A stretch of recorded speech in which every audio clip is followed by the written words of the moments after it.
Welcome to Last in Line podcast, where we are highlighting, showcasing, and spotlighting great leaders of faith who have overcome adversity, cultivated resilience, and served others in a significant capacity.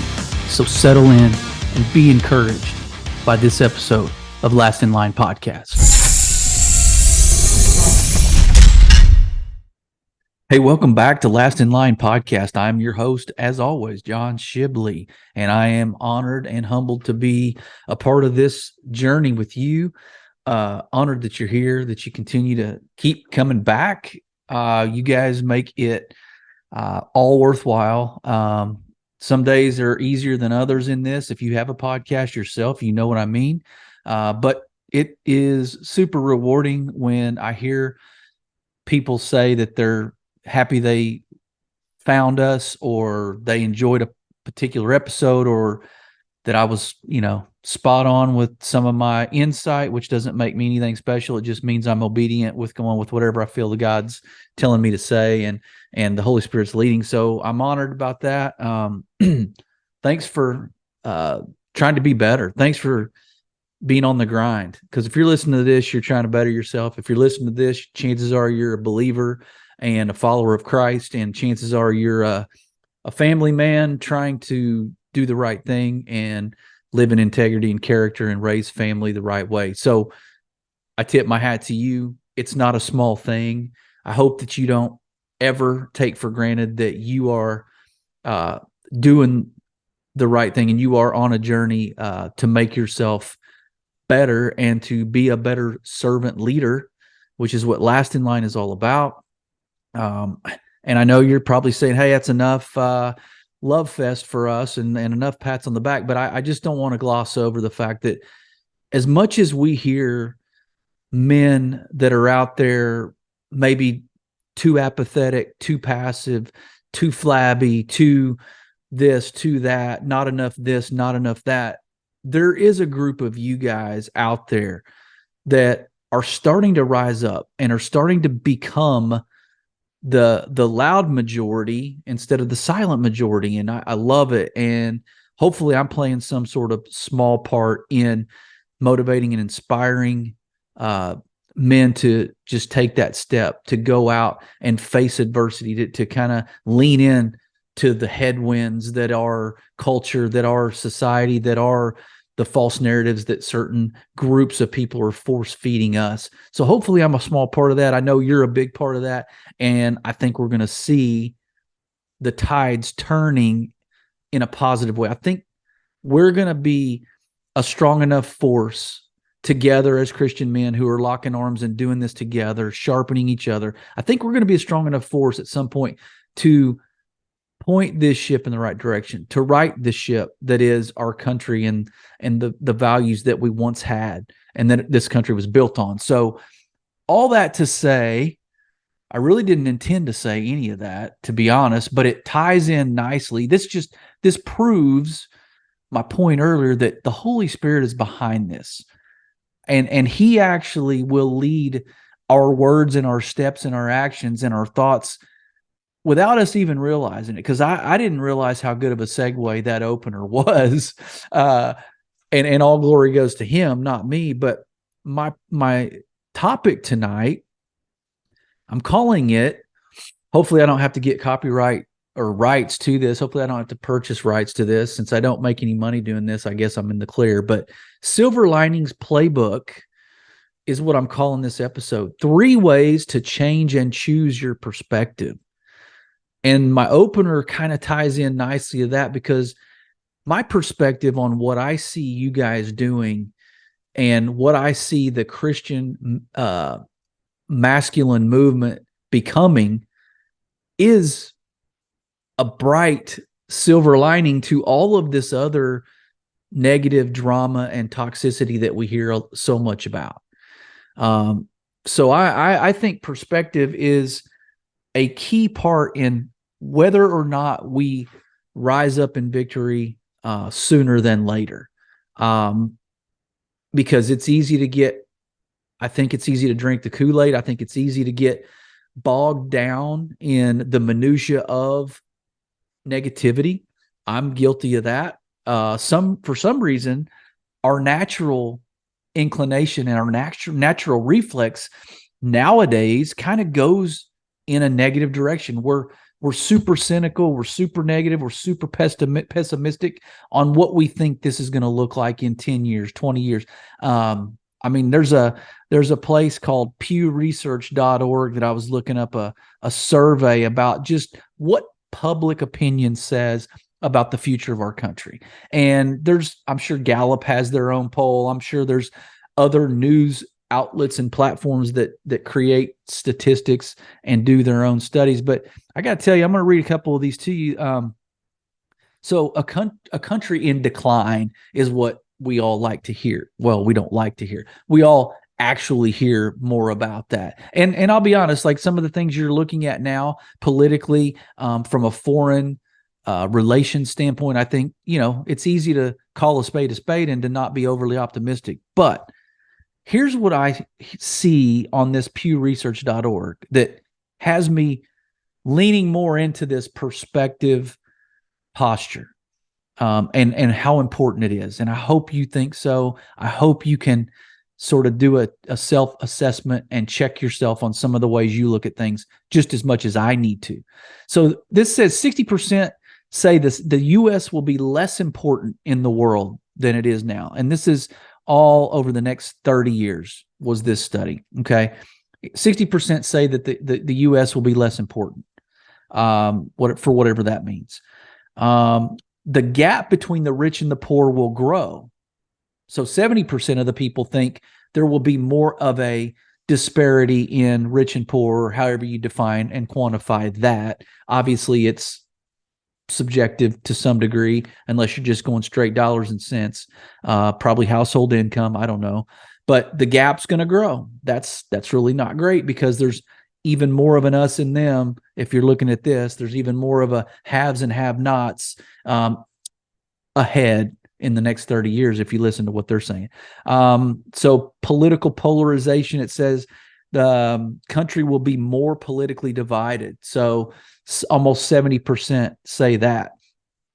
So between the fairly worried and the very worried, how worried we are about our country's political leaders not being up to the challenge of what their job is. So combined, it's 87% are somewhat to a lot, so moderately to severely worried that our political leaders will not measure up to their job responsibilities. I think we're seeing that now. Big surprise, right? So that in and of itself, that study tells me we've got to make a intentional choice to assess and adjust and change our behavior, or our perspective, which will ultimately change our emotional stance, our emotional state. It'll hopefully progress our spiritual state to realize, okay, there is a perspective that's bigger than right now, and bigger than today, and bigger than actually the next 30 years, to the point of that study, which is what they were speculating. So, I mean, I think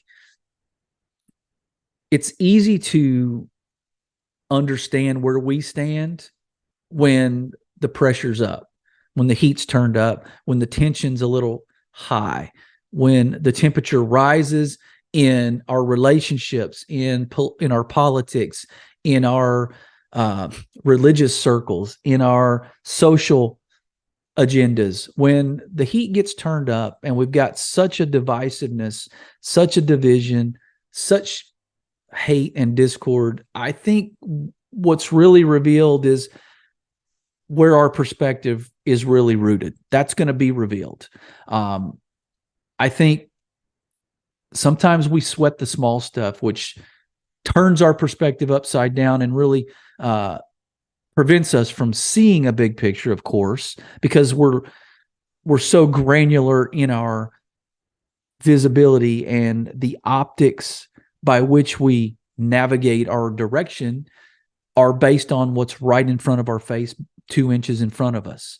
the jerk at the stoplight that won't go when the light turns green, the person that doesn't hold the door open when we're walking to through the grocery store, the boss that disrespects your wife, I guess, if she doesn't do exactly what he had asked her to do, whatever kid decides he wants to bully your child. Like, those things are big to a degree, but if we're fast forwarding and we have this eternal perspective, they're not that big. So I've got 3 things here, 3 ways to change and choose our perspective. Because ultimately we do have a choice. If we make that choice ahead of time, I think it will enable us to be free in those moments that we get twisted up and wrapped around the axle emotionally, psychologically. I think if we make a decision ahead of time, we're not going to get bogged down in that small, insignificant, the weeds of that. I think we make a decision ahead of time, we prevent ourselves from some of that stress and heartache and anxiety and ultimately anger, negativity, depression. I mean, you guys know the collateral damage that comes along with that. So we're going to save a lot of peripheral destruction if we can get out in front of these emotions and out in front of our perspective. So here you go. Here's 3 ways. And this, like I say, most times, this is for me. So indulge me here, sit back, settle in, dig in, feel sorry for me because this is right up in my face, in my grill, in my kitchen. But if you're honest, you could probably relate to some of these. So first one's going to be, I've got 3 knots here. We're going to untie, I guess. And the first one's going to be not about you. And I'm lumping myself in the you category. So it's not about us. If we can take ourselves out of the equation and how we've been wronged, how we've been offended, how we've been violated, how we're the victim, how we got the short end of the stick, how we got shortchanged, we can pull ourselves out of that. I think we can start to maybe exhibit a little more empathy. Okay, maybe a little more compassion for other people. Maybe we can see them through the eyes of a version of what we think God may see them as. If we ever did that, I think we'd be ahead of the game. I can't ever get there. But if we could ever just sort of try to, and that's a prayer for you. If you're struggling with your prayer life, if maybe you're like me and you feel like you're praying kind of the same thing over and over, maybe that's something we pray about. God, give me your eyes. Help me see them like you do. Help me love them anyway, even when they don't deserve it. Like, that's it's essential that we have that kind of language in our prayer life. I think God will honor that. But exhibit some empathy. If we kind of examine our hearts, are we about serving people? And if we are, then are we doing it based on what they've done to deserve it or not deserve it? Or is our level of service directly correlated with to the degree that person deserves it or their merit? If you'll understand the definition of grace fully, it is giving someone what they don't deserve. Okay? It's unmerited favor. And God's given it to us. So I think it's our job when he says love him and then love people. I think it's our job to exhibit that ourselves. So that comes in the form of empathy, comes in the form of compassion, comes in the form of having a heart of service for other people. It's hard.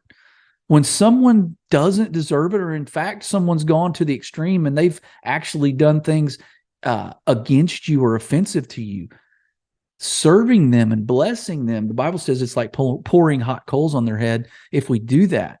But that's not our natural inclination. That's not our natural reflex to do that. That's counterintuitive to human nature. But guess what? God calls us to be different. I mean, you see the shirt. Shout out to TJ and his team at Uncommon, who have supported Last in Line podcast. I'm wearing the sweatshirt if you can't see it. But Uncommon, we're called to be that. We're called to be uncommon, called to be different.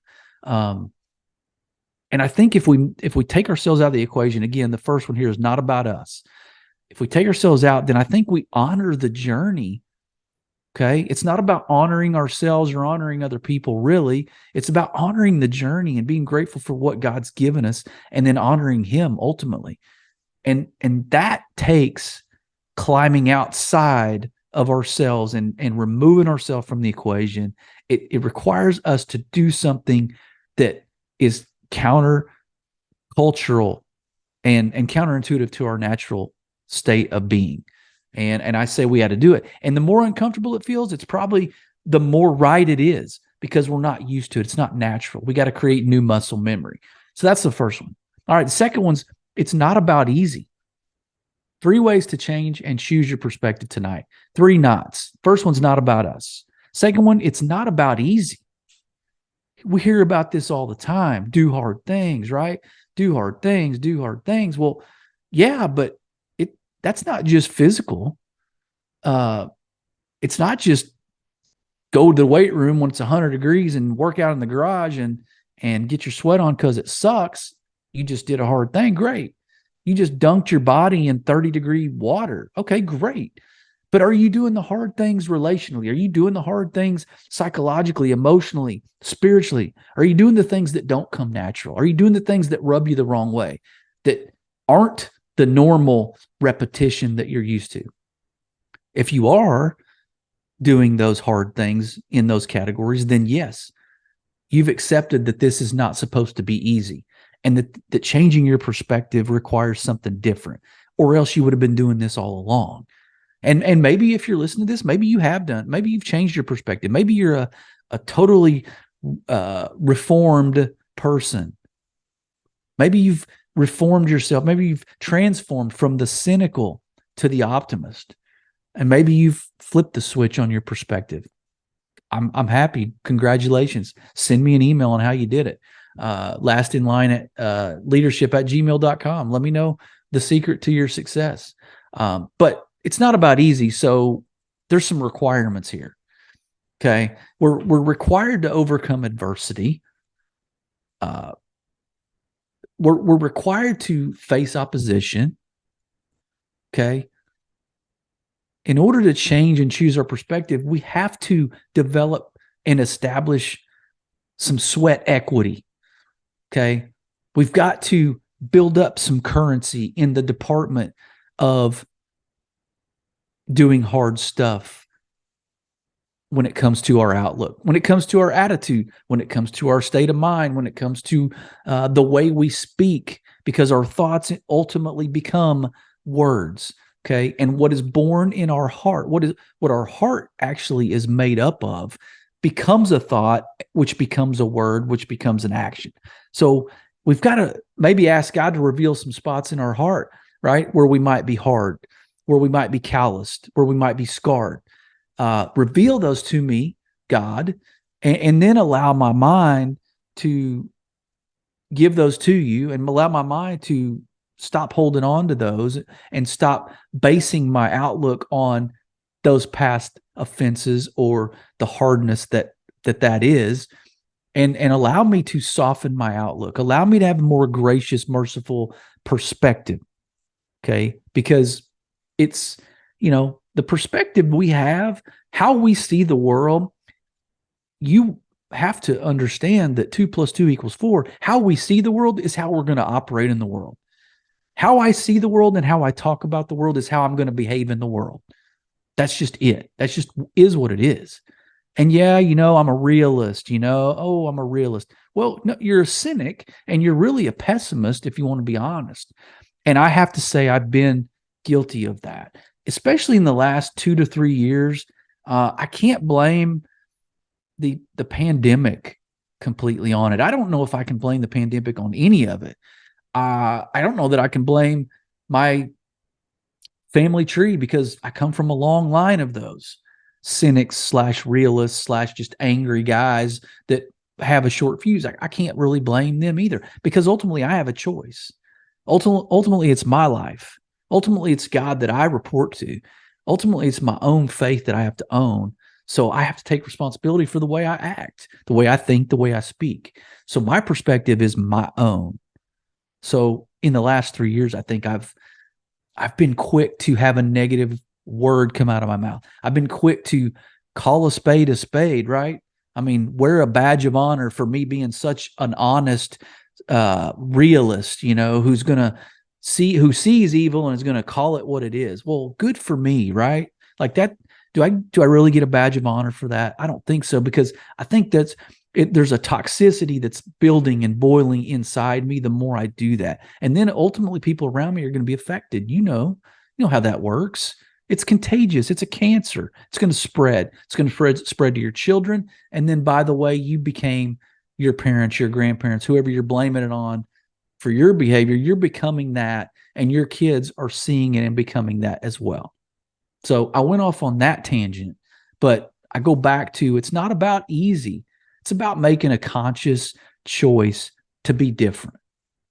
And you can feel it when you feel that cynicism and darkness and that hardness kind of set in. You can feel it almost like a heartburn within your psychology, within your psyche, within your emotion. It's just, it rises up in you like acid reflux. And you know it does, because nobody likes to feel that way.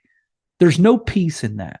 There's no calmness. There's no rest. There's no joy. Ultimately, there's really no productivity. If you're just constantly calling everything negative that is, you're really going down a road that's, there's no light at the end of the tunnel for you to have joy and peace and freedom and grace and mercy and rest in your spirit. So develop some sweat equity by embracing some of the hard stuff and looking at some of the negativity and finding something positive within it. Or at the very least, finding a way that you can be more of a solution than you can just be an echo chamber of the problem.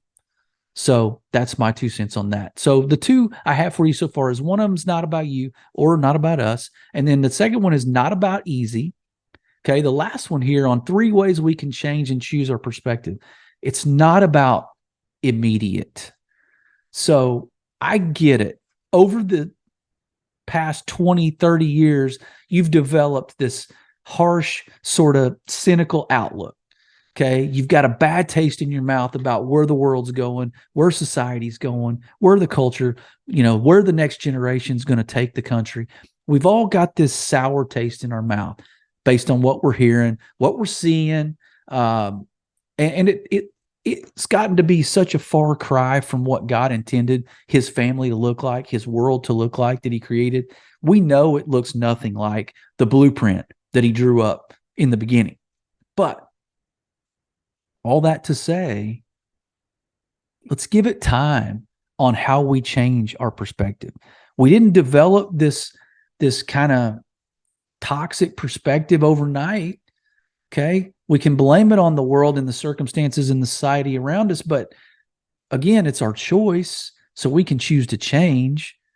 But again, it may not happen overnight. So what I want you to do is understand that if for some reason you slip up tomorrow and you acknowledge just some evil that's out there, some stupidity that goes on, or some person that's just a demonic force in the universe. Like if you slip up and you start going off on a rail of these people or this group or this person, understand that, okay, catch yourself, give yourself permission to get a redo, and then finish that comment with something with a big old fat but. Okay. That guy is an idiot, but you know what? I was an idiot at one point too. That guy's a child of God, and there's hope for him, just like there was me. That guy just ticked me off, and that customer just hosed me out of a business deal or whatever. But you know what? God will provide something else. God will fill in the gaps. Whatever void there is financially there, God will fill it in. God's provision and his favor is real, and I trust it. So put a big fat but in the middle of yourself and feeling yourself lapse back into that toxic speech or just that negativity or that cynicism. Catch yourself, okay? It's not too late. You catch yourself, and then you put a big fat but in there, okay? Turn that comment around, turn that thought around, turn that frown upside down. Just kidding. No. So it's not about immediate, right? So we've got to gain some experience doing this. So again, there's hope for all of us. We can change our perspective, even if it's been a bleak outlook that we've had. Even it's been so negative and we've created such an anxiety within ourselves and the people around us.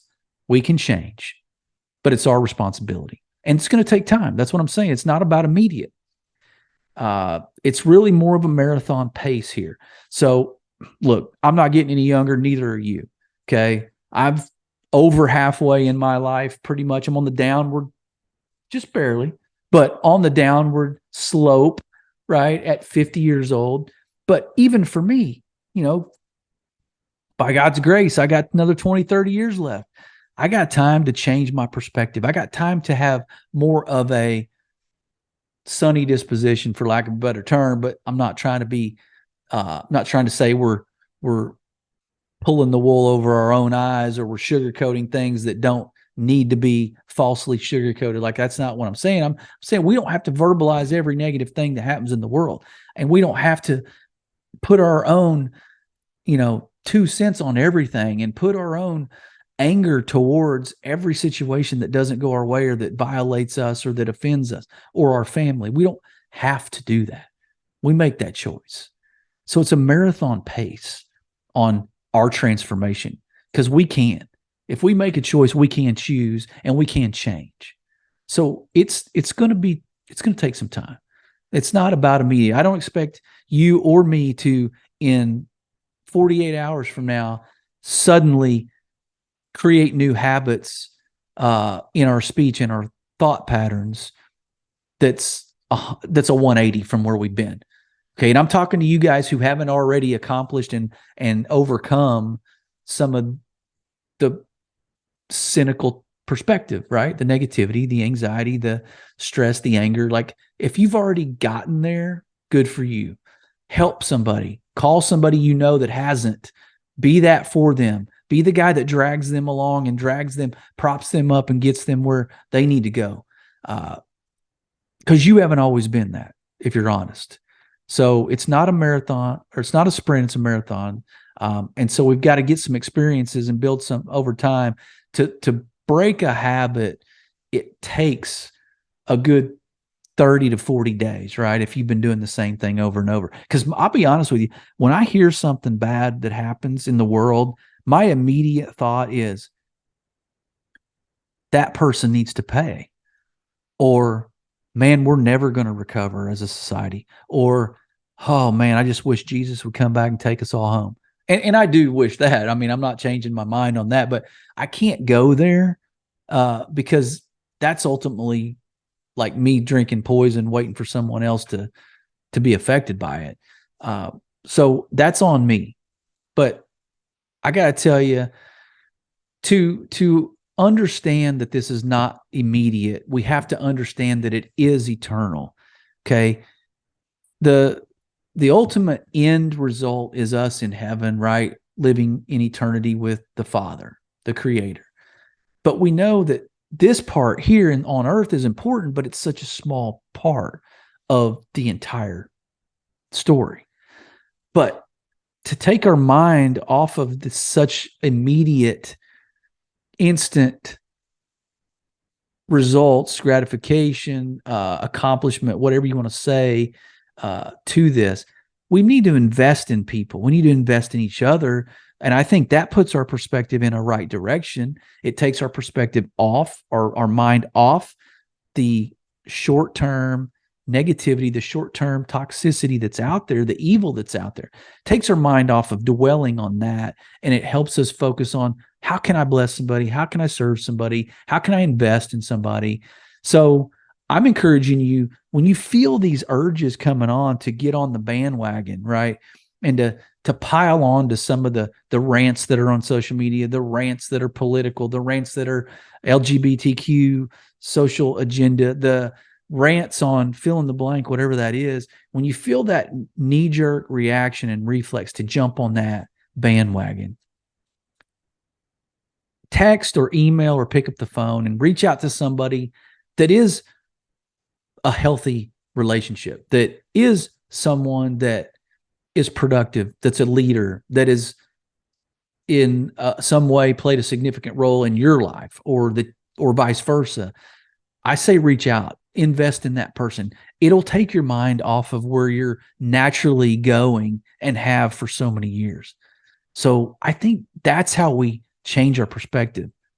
First, we take ourselves out of the equation. Like I said at first, not about us.